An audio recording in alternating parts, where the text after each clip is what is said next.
Welcome to our webinar about the 2021 Washington State Legislative Session recap.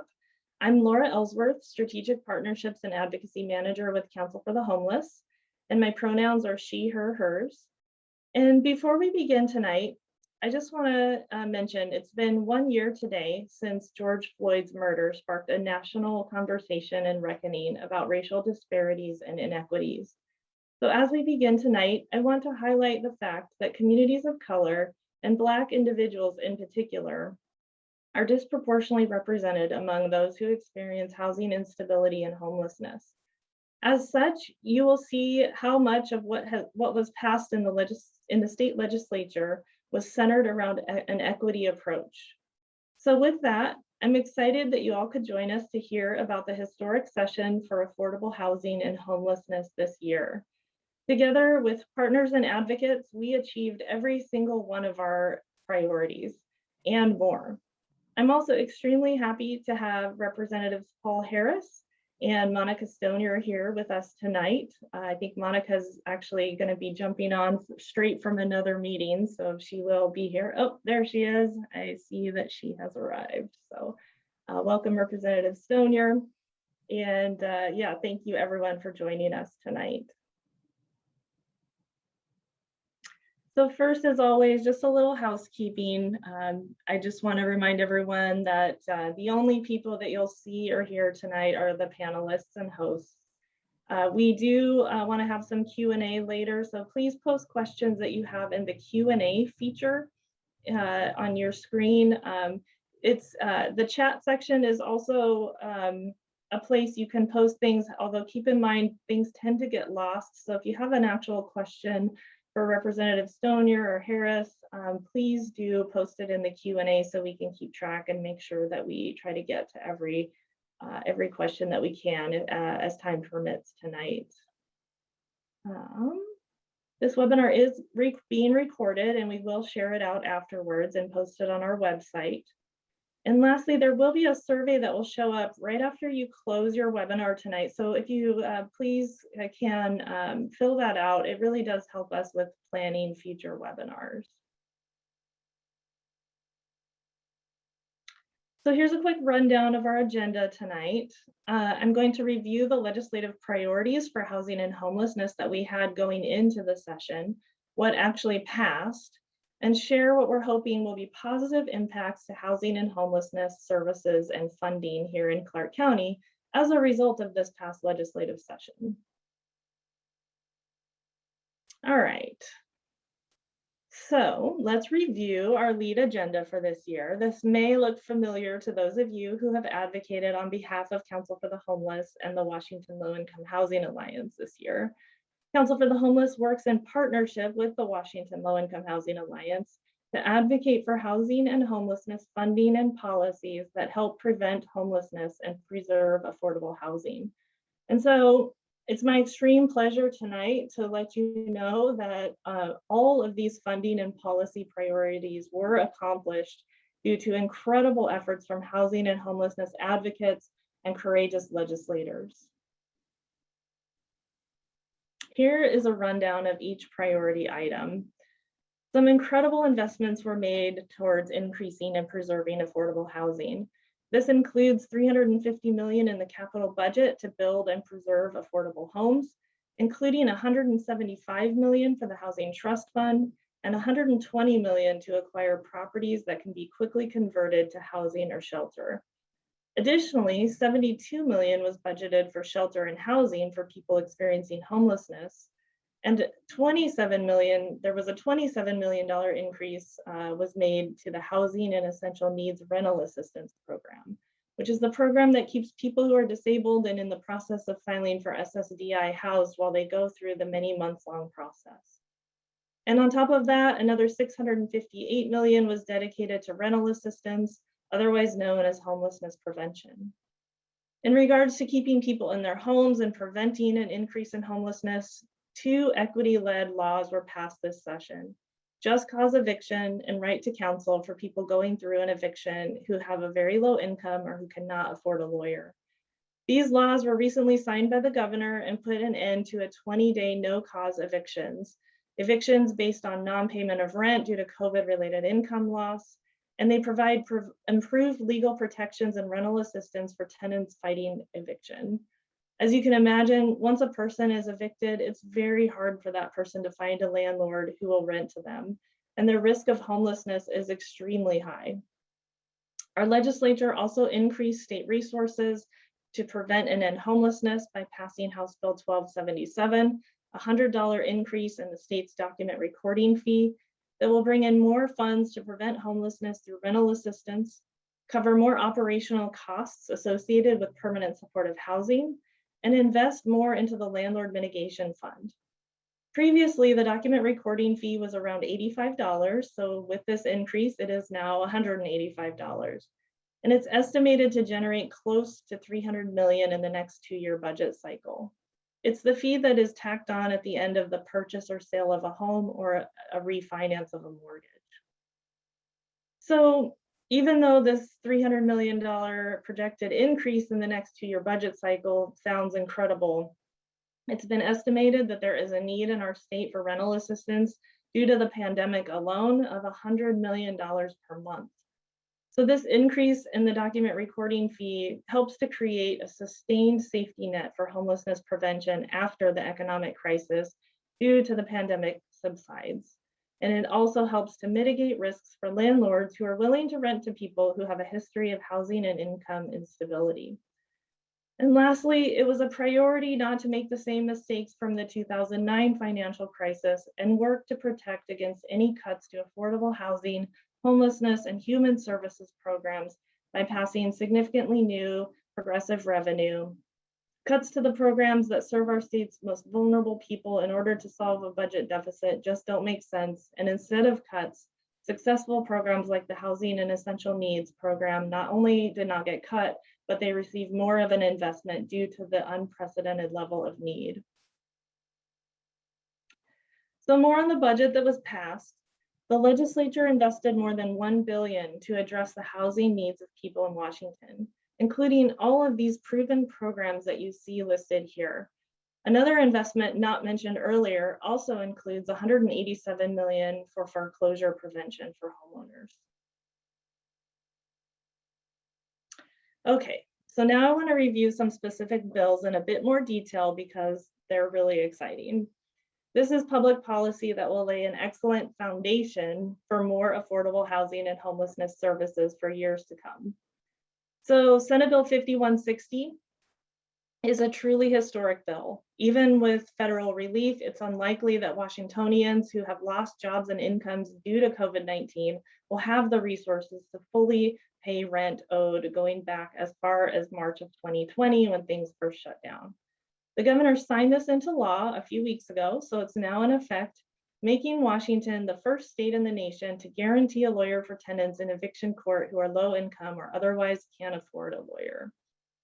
The bill also requires repayment plans. It bars landlords from refusing to rent to tenants who fell behind during the pandemic and provides an opportunity for mediation.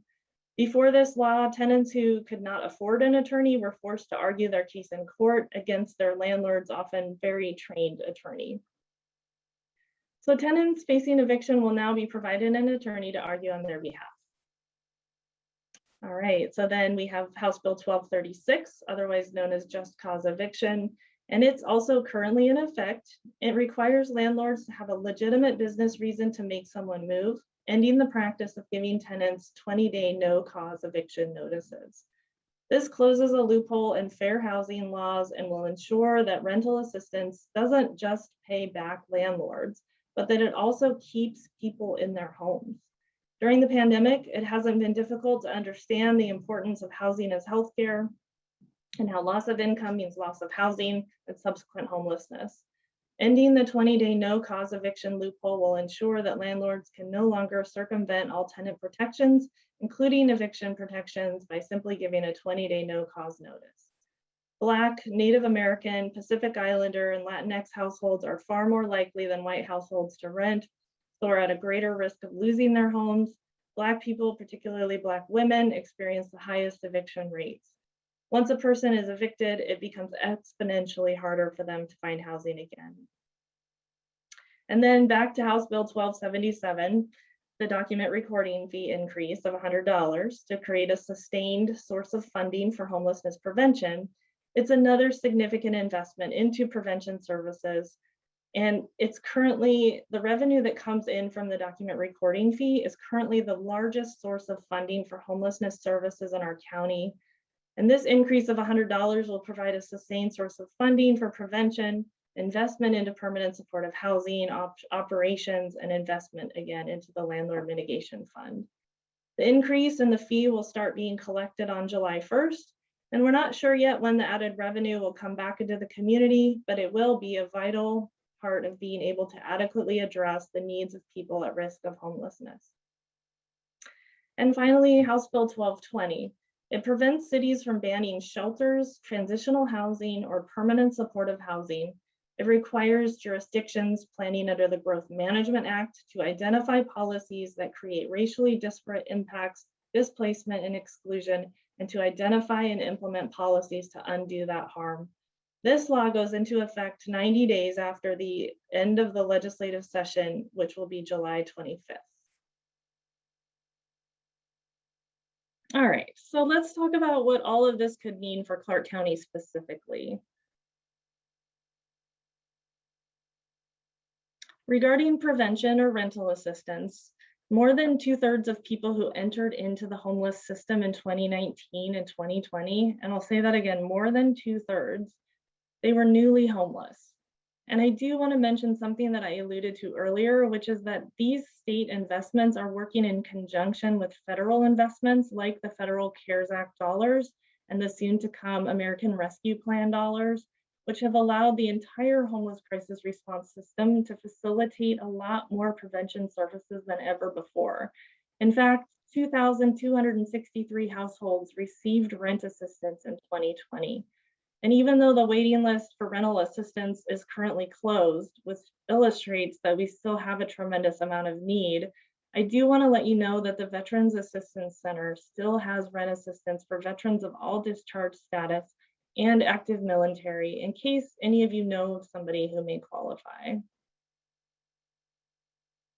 In regards to emergency shelter, in addition to what you see here, which are just some of our emergency shelters here in Vancouver, many of you have heard of the new non-congregate shelter going into the old Howard Johnson's Hotel over by the mall. It's called Bertha's Place.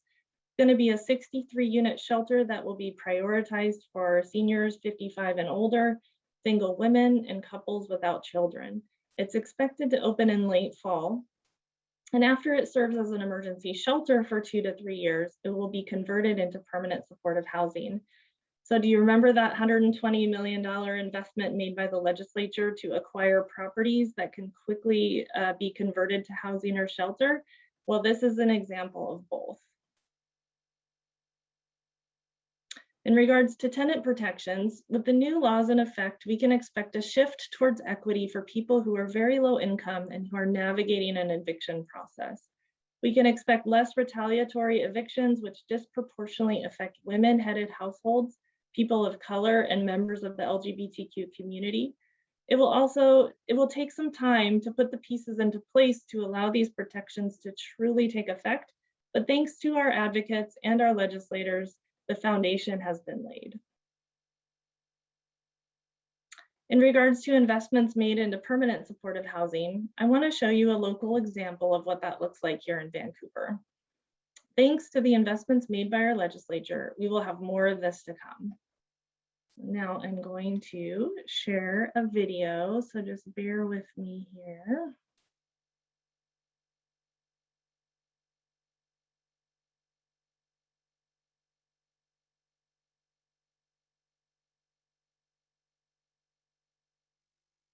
Okay, here we go.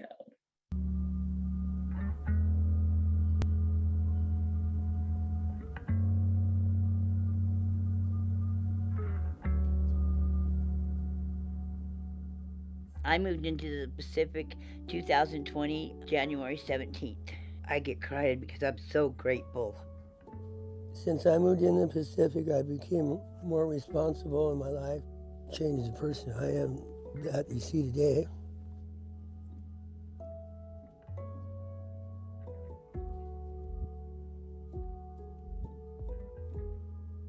I've been homeless off and on all my life. It's a job in itself just being homeless. Because I've gotten frostbite and stuff out there, and hypothermia, and that was a near-death experience. My mom passed away in '07, so I was getting to the point where, nothing really mattered anymore. I became homeless. The energy's here. I need you to be ready. Whoops. Coming off. There we go. In 2012. I was shooting up. I was drinking.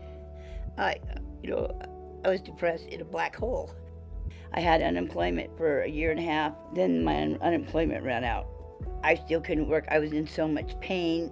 So I was living on the sidewalk underneath an umbrella and a tarp. The cops would just move me all the time. I was living on nothing. I was freezing. Everybody was stealing from me. I was alcoholic. I was alone.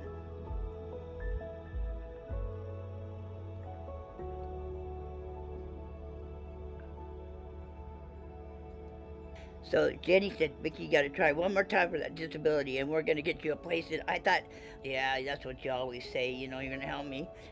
And sure enough, they did. And I even got in here a day early. I really love the Council of the Homeless and the Share Outreach. I call them my angels. When I first came into this apartment, I was in shock. They gave me all new furniture and I decorated it. So it's a good thing that I did get my name on the list and I waited all that time. And I have a real bed to sleep in. And they gave me this corner apartment and I made a place for all my plants.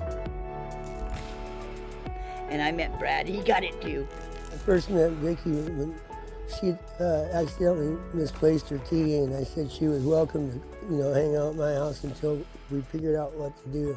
And so we've been friends ever since.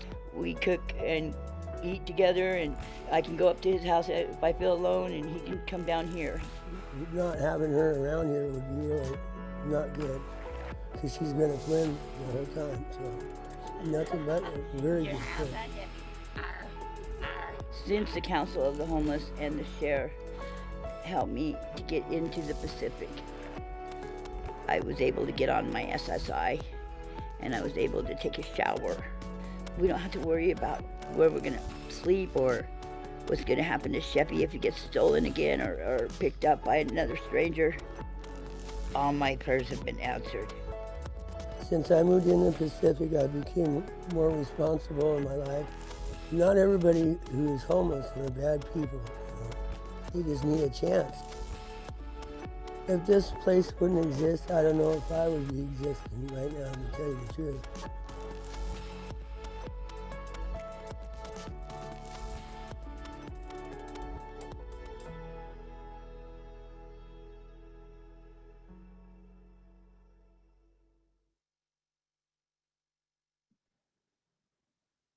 All right. So that is the Pacific. The second type of funnel, which is the web. YouTube. All right. So projects like the Pacific and the Elwood are what brings people who are chronically homeless from the streets to stable housing, as you can see. The Elwood and the Pacific are recent additions to the permanent supportive housing supply in Vancouver, and thankfully there will be more to come. Okay, so now I want to turn our attention to the 2021 legislative session. In a world of virtual testimony, virtual advocacy day or week, phone calls, emails, more Zoom meetings, and a level of need like never before, the 2021 legislative session was a year like no other. It's my pleasure to introduce a couple of very special guests tonight, Representatives Monica Stonier and Paul Harris. They are here to reflect on their thoughts on legislating during a time of unprecedented need, how the legislative session went, and their hopes for the funding and law changes in regards to affordable housing and homelessness in Clark County. And we'll also have some time for some Q&A with them, so please post any questions you have in the Q&A feature. And Representative Harris, I'll go ahead and start with you. Thanks so much for being here tonight. Thank you for the invite. Where do you want me to start? Yeah, so what were your thoughts going into the legislative session this year? Well, it was a virtual session, so my thoughts were, I've become more savvy on Zoom than I was and on Teams. So I learned how to communicate better. I'm the caucus chair, so I better have learned Teams really well, and I finally figured that out pretty well. Um, I think it was an unknown for a lot of us, and so um, I think we didn't know how much money we were going to have, and we ended up having more money than we thought, which was an absolutely good thing. Um, I was an advocate for you. On some issues, I'll be honest with you, I wasn't perfect on all your issues, but was a strong proponent of 1277. I voted for the capital budget. Um, I'm on the board of SHARE, and I'm on the board of Columbia River Mental Health. And just hearing the two people that you spoke, I think are typical of people in homelessness who either have some sort of drug abuse of some sort, probably most likely, or struggling with behaviorals. And I just think it's, as I look at this session, we did a lot with behavioral health. We did a lot with substance use. And I think we made some great strides. I think 1277 to me, I voted for HEN too. I think some of these things are very, very needed. And I hope will make an impact. I don't expect homelessness didn't happen overnight. It's not going to go away overnight. We're in for the long haul. And I think it was, and I might be weird, probably a weird Republican, and I guess I am, because I don't think it was a bad session. I think wasn't perfect on my end, but it wasn't absolutely terrible at all. So I'm just,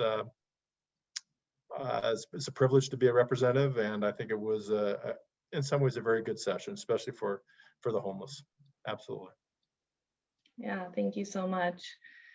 Representative Stonier, I'll turn it over to you. What were your thoughts going into the legislative session, just knowing that it was kind of unprecedented? There was this huge need out there. Things were hard to predict, and maybe share some of your hopes for some of the legislation that was passed. Yeah, I mean, I think my initial feelings and thoughts going into session were just really like, are we going to have one? And so that was the biggest hurdle to get over. Very similar to teachers returning to the classroom, just the big question, like, how are we ever going to do this?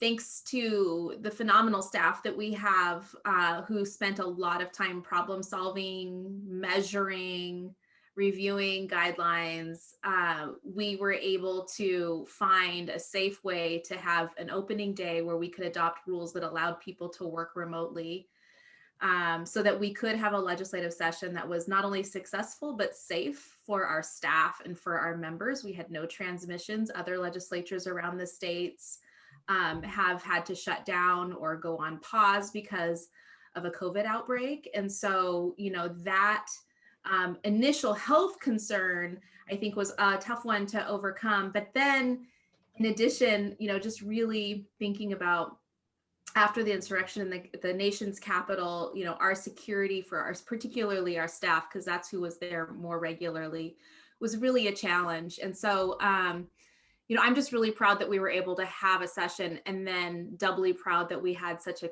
successful session, not only for issues facing those most struggling to recover and endure the pandemic, but frankly, those that were already underserved previously. And I think you alluded to that in your opening comments, Laura. My hope for this legislation going forward is to do exactly what you're doing this evening, which is to keep us informed as the policies that we have just passed go into implementation, to keep us posted on, what needs to be tweaked around the edges and what next bold moves need to happen. I've been saying for a long time that the housing insecurity crisis has been outpacing our solutions for a long time. And Representative Harris was mentioning, we're not going to solve a decades long problem overnight with one legislative session. So we know this is an all hands on deck problem that's going to take some time, and it's going to take resources and frankly a culture shift in how we view people who are homeless and what we assume their challenges are. In our community, Representative Harris and I have been in several meetings where I think we both were a little disappointed to hear some of our community leaders lead with assumptions about why people are homeless and what would be a potential solution to their situation. And I think we are, with your guidance and support, doing a fairly good job of changing the narrative around that so that there is a better sense of compassion and understanding for what kinds of solutions might be necessary for each person. You also mentioned that, there's not a one size fits all approach, and that is not only just true for individuals in our community because they have different challenges that present, but regionally around the state too, whether it's an affordability or a market problem or an accessibility, so that people who need access to transit or to services for those who are differently abled, the situation is different regionally and on an individual level. So we have to really be comprehensive about it. And so I just appreciate the time tonight to first thank you for your advocacy to keep us guided and I think committed to this work this session. Your work, I think, is to be credited for the success we had on this issue in particular, but also just to encourage you to keep us posted as we move forward, because we have lots more to do, and we are best informed when those of you who have been doing this work for a long time and are doing it every day are our advisors. Well, thank you. We really are appreciative of our courageous legislators that really stood up in so many ways this last session. As much as everything has been unprecedented for all of us, we do recognize that it was also unprecedented for all of you as well. So it's a two-way street for feeling appreciation in regards to the work that was done this last year. So, okay. I am going to open up some time for some Q&A. We did get a question, which you may have touched on, but feel free to expound if you have ideas, or even we have some other folks who might be able to weigh in, but just some policies at the local level that you recommend for Clark County and Vancouver.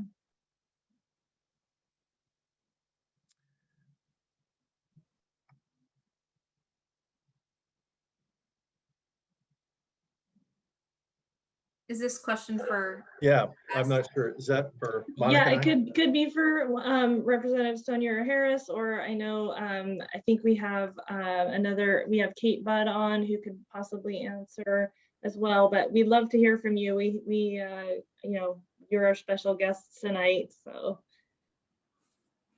I mean, I think what I will be doing is looking to Kate and others to help advise our local elected officials on what comes down from the state level and from the federal level and needs to be implemented, and whether or not there are policy shifts or other types of local policy recommendations that would take place. And for me as a state legislator, I think my job is to come in and reinforce as a partner in advocacy, and to use whatever platform there is to kind of amplify that work.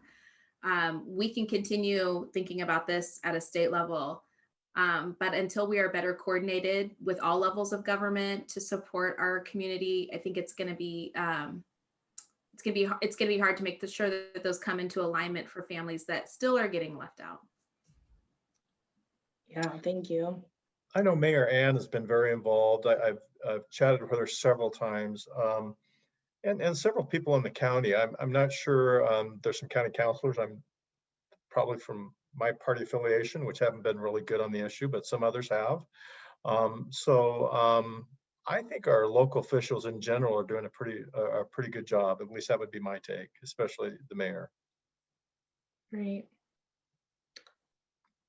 And so I'm Kate Budd. I have the pleasure of serving as executive director of the Council for the Homeless. And just a few things that we are consistently encouraging all levels of government to commit to is providing any type of service that supports people who are experiencing homelessness in a systemic manner.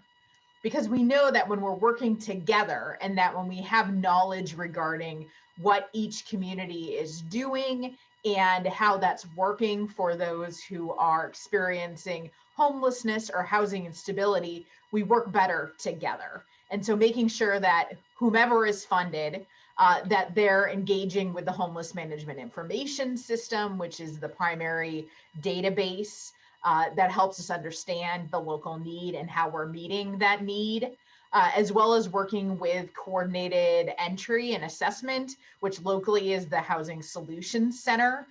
That really is the kind of ground control for understanding what is needed, and then how we can help connect people with those different resources, whether it's motel vouchers for just one night, or it's more permanent supported housing in order to help folks like Brad and Vicky who were in that video. So that's a key piece, as well as just engaging, making sure that whomever is receiving funding to support folks who are unhoused and those who are unstable in housing, that they're all going to the meetings that are occurring and having those really important conversations, because we don't want anything happening in a silo. Yeah, thank you, Kate. Here's a question that's come in from Dan. For either or both representatives, how much bipartisan support is there for key issues about addressing homelessness and affordable housing? And which issues have had the most support from both major parties? I'll take this one just as to start. Unfortunately, this issue is fairly partisan most of the time. There are not always. And, the House has some varied leadership in the Republican caucus, whereas we have several landowners that can provide good guidance and talk about how things work in the business. And while we may not agree on solutions, they often can be problem solvers in the process. There are other members, and I would say on both sides of the aisle, that are a little bit more strident in their approach, and oftentimes that turns off the appetite for solution finding. I think that there are times when we can find solutions, and then there are also times where, and I think if I were in the minority, I probably would face this quite often too, but where you have to just really stand up for what would make a big difference in your community. And I give a great deal of credit to Representative Harris for being not only a leader for us in this community, but also for being unabashedly supportive of this work in his caucus as a leader on the floor for the House Republicans. I can imagine it's probably not easy to do that on a regular basis, but I have a great deal of respect and gratitude for that leadership, and wanted to just start with my personal thanks to Representative Harris for his work on this, but on a couple of other issues too, where his side of the aisle may be a little bit more conflicted. I think Representative Harris gives voice and space for many of the Republicans who do want to be a part of the solution finding. And I think that's what, creates that middle ground. I'm hopeful that Monica taught me well that some of the other Republicans might take some leadership on this issue in the future, because I think, Representative Barkas is someone that is a little bit more solutions oriented. So Monica was my seatmate, and she taught me well. She's been way nice. Yeah, I don't understand my caucus at times, and I'm the caucus chair. I think this was, and I think actually in polling you'll find out that I think this is one of the most significant issues in our state and in most of the United States. That I think this is probably one of the #1 issues is the homeless issue. And I think there was only 4 or 5 of us in my caucus that sided with numerous of your issues. I think a big missed opportunity to because I think it will make a huge difference for our community. And I appreciate that, Monica, and I will continue. It's interesting. It's always easy, I think, for me, because it's an issue I believe in, and if you believe in the issue, And if you can explain your vote, so what I always tell my caucus members, well, however you vote, boy, you better be able to explain it. And I think this is a very easy vote to explain.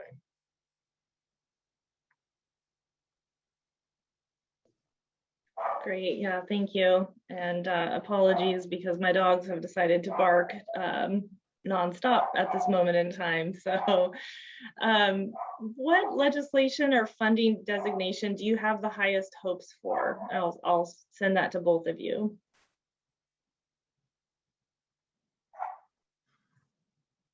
You know, I think I have the highest hopes for eviction reform and access to representation. I think that those discussions, those issues, those people are lying squarely in what we know happens to people who are impacted by the lack of access or institutional racism in our communities, that you just leave people out or identify certain groups as those that would be most likely impacted, negatively impacted by policies on the books. And so, you know, when I think about equity, I really feel like those are part of a bigger conversation around who's impacted by what, for how long, and what is the remedy. And so, you know, I think I'm most hopeful for that, because I think that conversation is happening beyond housing. And we can certainly see that if it's a bigger effort, certainly housing specific issues will come to bear at some point in time. But those really are the ones I'm most hopeful about, because they take a bigger cultural shift. And I think I'm hopeful that we're on the verge of that. And I think COVID has taught us a lot too regarding the disparities that we see just in the individuals that got COVID. It was people of minorities, people, it was, you know, once again, I think we have a lot to learn. And I would agree with everything that Monica said. I think an equity lens was put on a lot of things this session. And I think it has taught this old man some things that I need to learn. So I appreciate it. And I think we have more to do. Thank you both. Let's see, if you could choose one thing for Clark County residents to understand the most about the role of advocacy in state government, what would it be?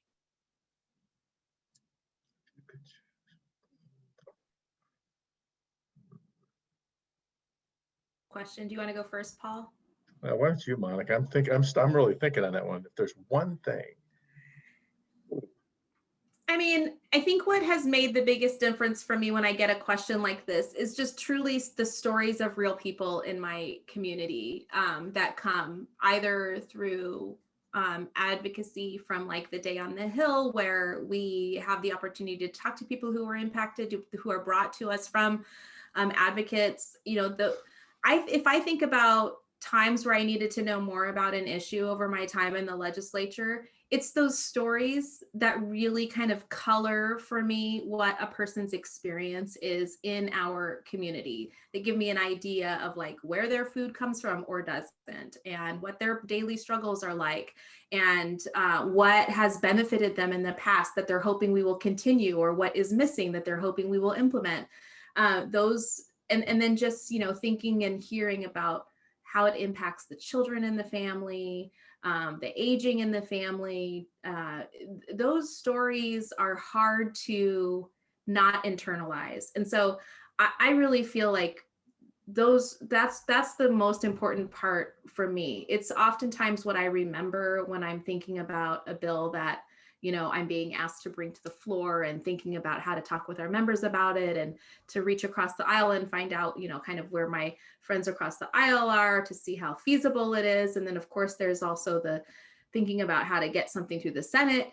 It really makes a difference if there are stories that I can remember and use to talk about the impact. And Laura, you know that I called you one night during this session and said, where's that story that I know I need to talk about why the Southwest Washington Challenge is not specific to one region of the state, that this is really something that our community is struggling with, and appreciated your quick response there. When I look at your list, I think what a remarkable session it was for you, because what I've learned as a legislator is big things don't happen fast in the legislature. It takes time. I think a lot of people get involved and they just think that the things are going to just turn on a dime. It's a it's a massive machine. It takes, as Monica said, you got to get, not only you got to get it through the House, then you got to go get it through the Senate. It just takes time. And when I looked at what happened for you, for what you got past this session, to me is really remarkable. I worked on a couple pieces of legislation in my life for years that I finally got passed. So when I look at what you've done in one session, to me is actually very, I think, very remarkable, maybe almost a miracle, to be quite frank. So, yeah. So don't expect that every session. Yeah. Well, I appreciate you saying that, because it does validate some of what we've been feeling, and not sure if we should be feeling that way. So thank you. Well, I almost hate to do this, but looking ahead to next legislative session, what do you think are some of the biggest priorities, and where can we take a step further in addressing housing and homelessness, or even just related supports around human services to support people who are experiencing homelessness or housing insecurity?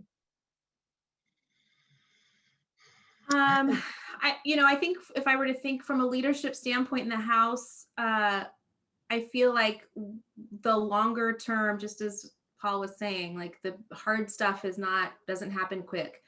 But the long-term view that we have to have about who has access to the power and the influence and the opportunity in this state is really upside down because of our tax system. And so this year, we're obviously going to be watching the concerns and questions that have been raised about the constitutionality of the capital gains tax that we passed. And should that be successful, we will need to continue to think about, how do we make sure that those that are making the least in this state are not paying the highest percentage of their income for the goods and services that are provided by our tax dollars.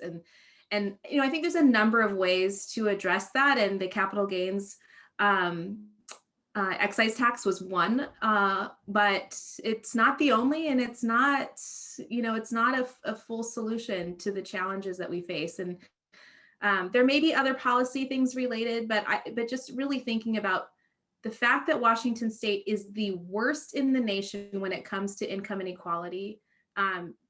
It's like you can't scratch your head for too long to be wondering why so many people are housing insecure. And so I think that's a longer term thing we have to really think about. Yeah, and I think that's an interesting, that'll be an interesting dialogue, because I think it's one that we need to have.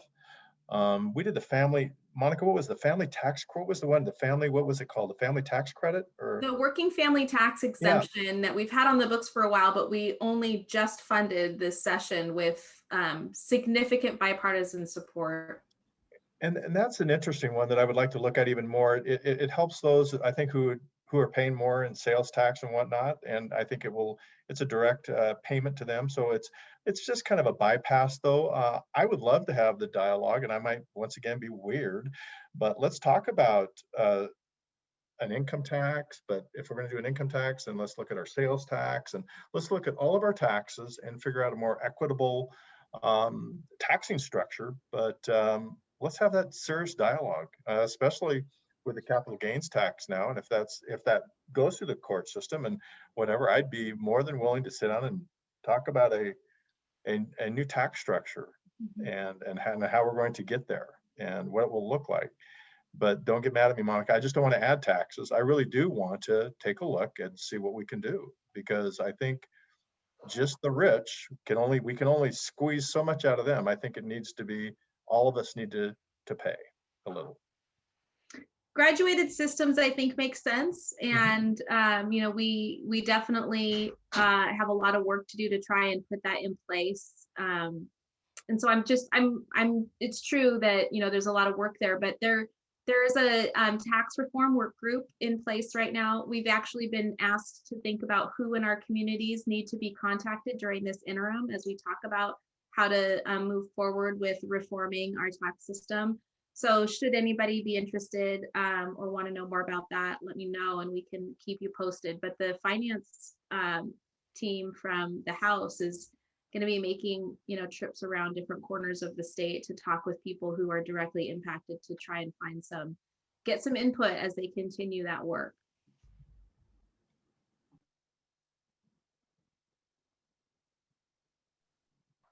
Yeah, thank you so much. All right, I'm gonna put another call out to our attendees tonight if there are any other questions for Representatives Stonier and Harris.